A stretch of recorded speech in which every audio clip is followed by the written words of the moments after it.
दोस्तों, भारत की सभी प्रतियोगी परीक्षाओं में भारतीय संविधान से क्वेश्चंस बनते रहे हैं और YouTube पर ऐसा कोई भी वीडियो अब तक उपलब्ध नहीं था जिसमें भारतीय संविधान से संबंधित सभी तथ्यों को एक साथ और बहुत ही संक्षेप में डिस्कस किया गया हो। तो ये वीडियो आपके लिए बहुत ही इंपॉर्टेंट हो जाता है। आप कोई भी प्रतियोगी परीक्षा की तैयारी कर रहे हों या फिर आपके जनरल नॉलेज के लिए ये वीडियो बहुत ही इंपॉर्टेंट है। इस वीडियो में हम भारतीय संविधान की पूरी रूपरेखा के साथ साथ भारतीय संविधान के कितने भाग हैं, अनुसूचियां कौन कौन सी हैं, रेगुलेटिंग एक्ट 1773 से लेकर भारत शासन अधिनियम 1935 और साथ ही साथ भारतीय संविधान सभा से संबंधित सभी महत्वपूर्ण बिंदुओं को एक साथ डिस्कस करेंगे। तो आइए वीडियो शुरू करते हैं और सबसे पहले बात करते हैं भारतीय संविधान के भागों के बारे में। Parts of Indian constitution. देखिए, जो पहला भाग है उसमें संघ और उनके राज्य क्षेत्र के बारे में आपको उल्लेख मिलेगा और इसका वर्णन अनुच्छेद 1 से 4 के अंतर्गत किया गया है। भाग 2 नागरिकता से संबंधित है और इसके लिए अनुच्छेद 5 से 12 तक वर्णित हैं।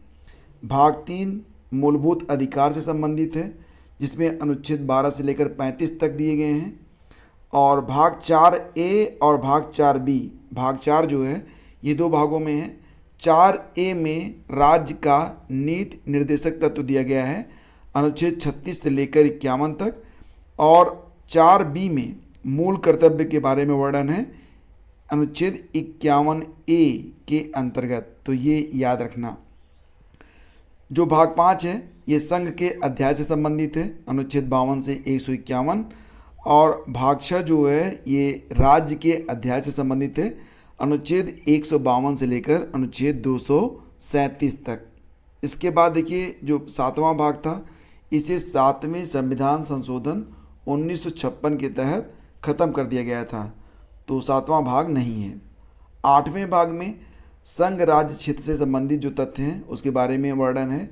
तो 8वां भाग संघ राज्य क्षेत्र का है अनुच्छेद 239 से लेकर 242 तक। और जो भाग 9 है इसमें भी दो पार्ट हैं। भाग 9A पंचायत से संबंधित है जिसमें अनुच्छेद 243 से लेकर 243O तक है और भाग 9B में नगर पालिका से संबंधित है ये जिसमें 243P से लेकर 243ZG तक लिखा गया है। ये अनुच्छेद दिए गए हैं। 10वां जो भाग है ये अनुसूचित जनजाति क्षेत्र से संबंधित है अनुच्छेद 244 से लेकर 244A तक। और भाग 11 संघ और राज्यों के बीच संबंधों पर आधारित है अनुच्छेद 245 से लेकर अनुच्छेद 263 तक। भाग 12 वित्त संपत्ति संविदाएं और वाद से संबंधित है अनुच्छेद मिलेंगे आपको 264 से लेकर 300A तक। ठीक है। और भारत के राज्य क्षेत्र के अंदर व्यापार और वाणिज्य और समागम पर आधारित है भाग 13 अनुच्छेद 301 से लेकर 307 तक। इसके बाद देखिए जो भाग 14 है ये भी दो भागों में है। 14A संघ और राज्यों के अधीन सेवाएं अनुच्छेद 308 से अनुच्छेद 323 और 14B अधिकरण से संबंधित है अनुच्छेद 323A से लेकर अनुच्छेद 323B। बेसिकली दो ही 323A और 323B। भाग 15 में निर्वाचन से संबंधित उल्लेख किया गया है। निर्वाचन से संबंधित है भाग 15 अनुच्छेद 324 से लेकर अनुच्छेद 329A तक। भाग 16 कुछ वर्गों के संबंध में विशेष उपबंध इसमें मिलते हैं अनुच्छेद 330 से लेकर अनुच्छेद 342 तक। और भाग 17 में राजभाषा का उल्लेख है अनुच्छेद 343 से लेकर 351 तक। भाग 18 आपातकाल से संबंधित है, याद रखना इसको, अनुच्छेद 352 से लेकर अनुच्छेद 360 तक। इसके बाद भाग 19 ये प्रकीर्ण से संबंधित है अनुच्छेद 361 से लेकर अनुच्छेद 367 तक। भाग 20 संविधान के संशोधन से संबंधित है अनुच्छेद 368। भाग 21 अस्थायी संक्रमणकालीन और विशेष अनुच्छेद 369 से 392। और 22वां भाग है संक्षिप्त नाम प्रारंभ हिंदी में प्राधिकृत पाठ और निरसन अनुच्छेद 393 से लेकर 395 तक। तो ध्यान दीजिएगा कि जो हमारा संविधान है उसमें कुल कितने भाग हैं, तो 22 भाग हैं। ठीक है। और कितने अनुच्छेद हैं, तो जब बना था तो उस समय 395 अनुच्छेद थे। आगे मैं इसके बारे में और भी डिटेलिंग आपको दे रहा हूँ, तो उसको भी देखते रहिए। अब बात करते हैं शेड्यूल के बारे में, यानी कि अनुसूचियों के बारे में। तो देखिए यहाँ पर जो पहली अनुसूची है उसमें राज्यों और संघ शासित प्रदेशों की सूची आपको मिलेगी। राज्यों और जो यूटीज़ हैं उनकी सूची मिलेगी अनुसूची 1 में। जो दूसरी अनुसूची है यह वेतन से संबंधित है। विशेष शक्तियाँ और राष्ट्रपति, राज्यपाल, राज्यसभा और लोकसभा, सुप्रीम कोर्ट और उच्च न्यायालय के न्यायाधीशों के उपवक्ताओं के वेतन का विवरण मिलेगा अनुसूची 2 में। तीसरी अनुसूची राष्ट्रपति और उपाध्यक्ष को छोड़कर सभी अधिकारों के शपथ और वादे से संबंधित है। ठीक है, तो इसमें राष्ट्रपति और उपाध्यक्ष के वादे नहीं है, बाकी के सभी अधिकारों के शपथ और वादे मिलेंगे आपको अनुच्छेद 3 में। चौथी जो अनुसूची है, देखो मैंने यहाँ पर अनुच्छेद बोला है, सॉरी, ये अनुसूची है। तीसरी अनुसूची में राष्ट्रपति और उपाध्यक्ष को छोड़कर सभी अधिकारों के शपथ और वादे।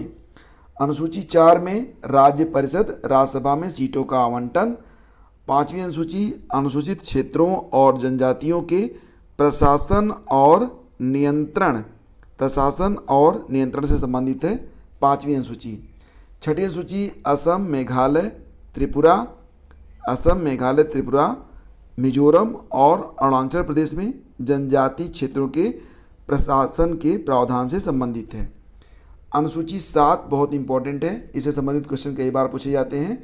तो इसमें संघ यानी कि केंद्र सरकार, राज्य सरकार और समवर्ती सूचियों यानी कि मिक्स्ड, इसे आप कह सकते हैं, जिस पर राज्य सरकार और केंद्र सरकार दोनों कानून बना सके, तो उनकी सूची मिलती है आपको अनुसूची 7 में।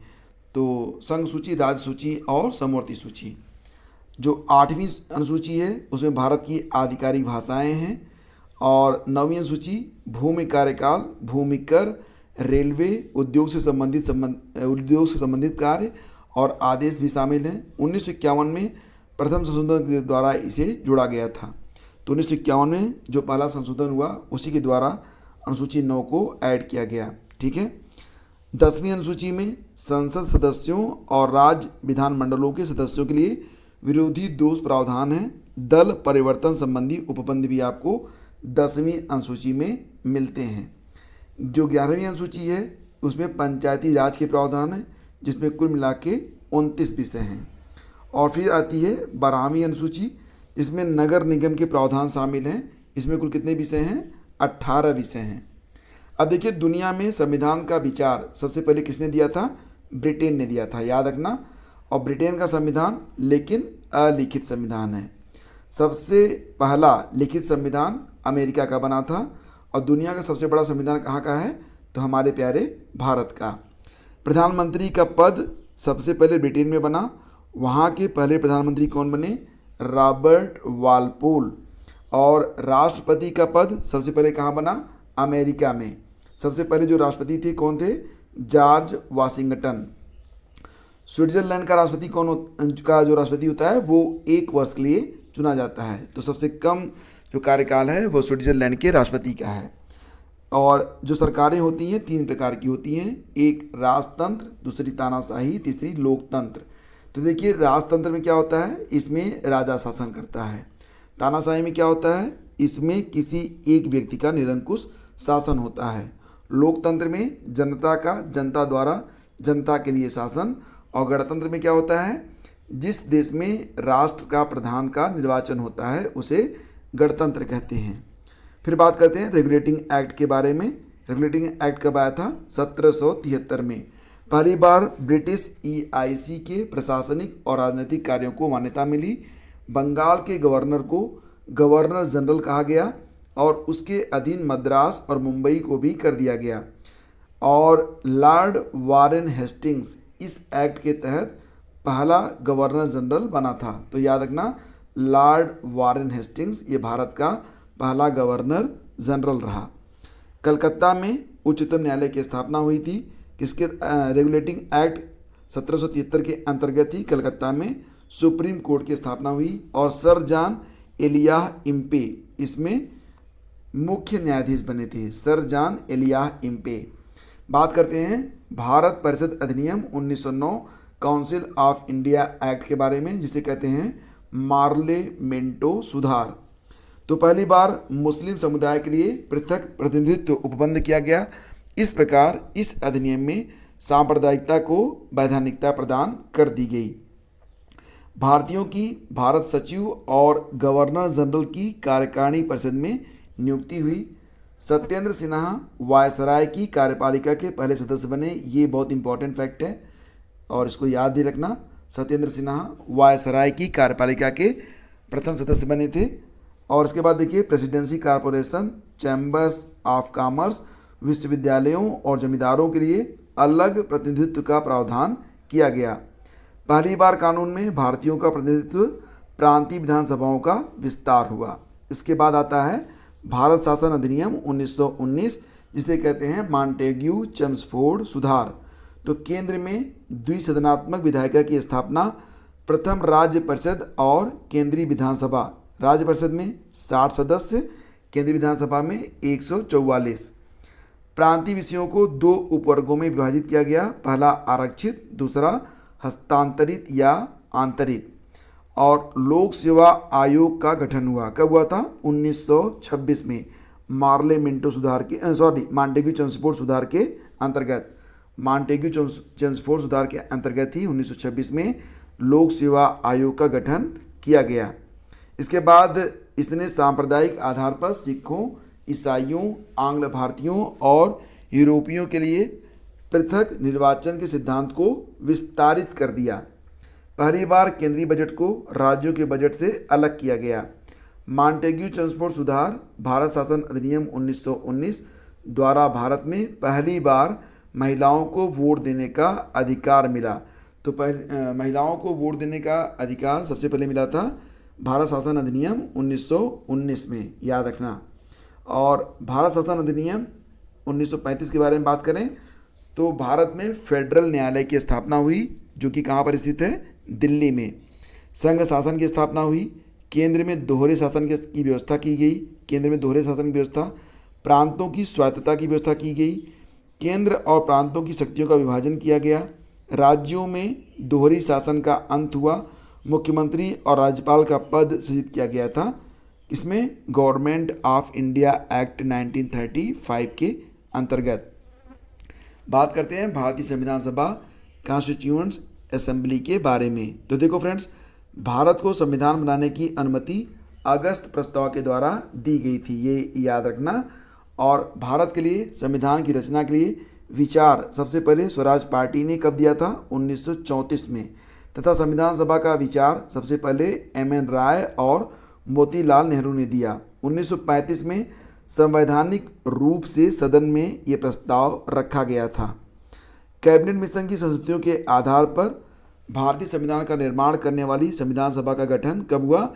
जुलाई 1946 में। याद रखना कि कैबिनेट मिशन की संस्तुति हुई, उसके आधार पर भारतीय संविधान का निर्माण करने वाली संविधान सभा का गठन जुलाई 1946 में किया गया। संविधान सभा में सदस्यों की संख्या कितनी थी? 389। और इसमें 296 ब्रिटिश प्रांतों के प्रतिनिधित्व और 93 देसी रियासतों के प्रतिनिधित्व थे। और इसमें से 208 सदस्य जो थे ये निर्वाचित होकर आए थे। भारत ने संविधान को 24 नवंबर 1949 को अंगीकृत किया था, जबकि संपूर्ण संविधान 26 जनवरी 1950 को लागू किया गया। संविधान के बनाने में कितना समय लगा था? 2 साल 11 महीने और 18 दिन का समय लगा था। 2 साल 2 वर्ष 11 माह और 18 दिन का समय लगा। खर्च आया था 63,96,729 रुपये का। संविधान सभा की जो पहली बैठक हुई थी कब हुई थी? 24 नवंबर 1949 में। और जब संविधान लागू हुआ तब 395 अनुच्छेद थे और 8 अनुसूचियाँ थीं। वर्तमान में 448 अनुच्छेद और 12 अनुसूचियाँ हैं। प्रथम बैठक के दौरान अस्थायी जो सदस्य थे शशिकांत सिन्हा को उनको अध्यक्ष चुना गया था। तो याद रखना कि जो पहली बैठक हुई थी कब हुई थी? 9 नवंबर को हुई थी ना। तो उस दौरान इनको अस्थायी अध्यक्ष चुना गया। और कुल 13 समितियां बनाई गई थी, जिसमें प्रारूप समिति के सदस्य थे डॉक्टर भीमराव अंबेडकर। तो प्रारूप समिति में 6 अन्य सदस्य भी थे। इनके नाम हैं N. Gopal Swami Iyengar, Alladi Krishnaswamy Iyer, KM. Munshi, Syed Mohammad Sadulla, BL. मित्रा, और बी.एल. मित्रा आए थे। इनके स्थान पर एन. माधवराव और डी.पी. खेतान की मृत्यु के बाद आए टी.टी. कृष्णामाचारी। भारतीय संविधान भारतीयों की इच्छा के अनुसार होना चाहिए, ये कहा गया था महात्मा गांधी के द्वारा सन 1922 में। 1924 में ब्रिटिश सरकार ने किससे मांग की कि संविधान सभा की? 1924 में ब्रिटिश सरकार से किसने संविधान सभा की मांग की थी? मोतीलाल नेहरू ने। और संविधान में जो प्रस्तावना का प्रस्ताव है वो कौन लाया था? जवाहरलाल नेहरू। संविधान में प्रस्तावना का प्रस्ताव कौन लाया? जवाहरलाल नेहरू। संविधान सभा का गठन क्रिप्स मिशन योजना द्वारा गठित किया गया था। और संविधान सभा के गठन की मांग कहाँ पर, किस अधिवेशन में रखी गई थी? तो फैजपुर में। संविधान सभा में महिला सदस्यों की संख्या कितनी थी? 15। संविधान सभा के संवैधानिक सलाहकार कौन थे? इनको कहते हैं वी.एन. राव, वेनेगल नरसिंह राव। संविधान सभा का चुनाव किस आधार पर किया गया? वर्गीय मताधिकार द्वारा। और भारत को संविधान देने का प्रस्ताव संविधान सभा के द्वारा 22 जनवरी 1947 को किया गया।